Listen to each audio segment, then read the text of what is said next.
What's up guys, welcome back to my channel Zai Ash. Untuk video kali ni kita nak buat Q&A yang kita nak buat lama dah tapi tak buat-buat. So, and Q&A ni kita nak buat dua bahagian, iaitu part pertama kita akan buat pasal live, saya akan cerita pasal live, and part kedua saya akan cerita pasal YouTube or Roblox. So, apa kita tunggu lagi, mari kita mulakan. So, dekat part 1 ni saya akan cerita pasal live. Ya, soalan pertama kita ada nama penuh. Nama penuh adalah Muhammad Zai Ash bin Mozaik Awari.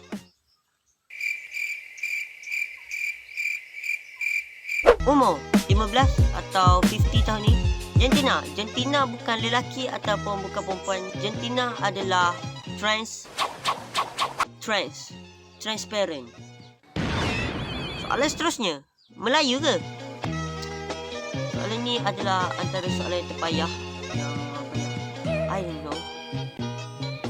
Makanan kegemaran adalah pizza. Minuman kegemaran, susu, Milo. Apple pen. Warna favourite adalah warna hitam. Suka makan buah nanas ke? Sebenarnya saya paling tak suka makan buah nanas. And buah paling suka saya makan adalah durian.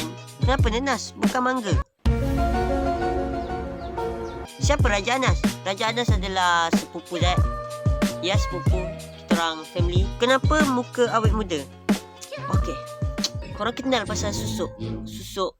Kenapa handsome? Susuk. Asal dari mana? Saya asal daripada Kelantan, Ambau Kelantan. Minat kartun apa? Okey, saya minat kartun Phineas and Ferb masa dulu kecil-kecil. Tapi sekarang saya lagi suka kartun Malaysia macam Ejali, Pipin and Bobo Boy. Saya paling minat Bobo Boy. Anime favourite adalah Dr. Stone, sebab otak saya pun bergeliga. Otak Dr. Stone pun boleh bergelaga. So, saya paling minat Dr. Stone. Game kegemaran adalah Minecraft. Tengok Minecraft tu kan, sekali pandang kan, macam cinta pada pertama. Game tu boleh membina, boleh membunuh, betul-betul komplit. Masa tu saya darjah 1. Lepas tu saya nampak sepupu saya, dia main game yang, so saya pun tanyalah dia kan, download dekat mana. Tapi masalahnya saya tak ada nak download sebab dia nak balik lah masa tu. Lepas tu saya tunggu tahun depan dia tak ingat pula. Lepas tu tunggu lagi tahun depan baru boleh main. Dalam darjah 3 tu, masa darjah 3 tu kan, kita orang gabung ramai-ramai. Yalah, masa tu dalam, kita orang tak tahu lagi game Roblox ataupun game apa-apa yang boleh gabung multiplayer. Jadi game Minecraft ni adalah game pertama yang saya main gabung. So saya paling suka Minecraft sebab saya ada kisah yang paling gempak dengan Minecraft. Gempak. Negara kegemaran mestilah, ialah tak bukan adalah Malaysia. Suka haiwan apa? Okey, saya paling suka serigala. Walaupun tak pernah bela pun, siapa dia nak bela kan? Kalau karakter pilih dekat game apa, saya paling suka serigala. Sebab dia gempak, laju, and yeah, I like. Dan yang paling penting, haiwan tu tak haram. Ya.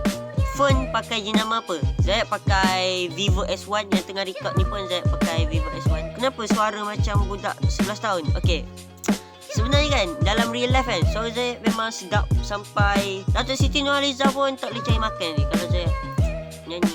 Tapi mungkin I don't know. Ni rahsia antara kita je. Saya ada dalam 15.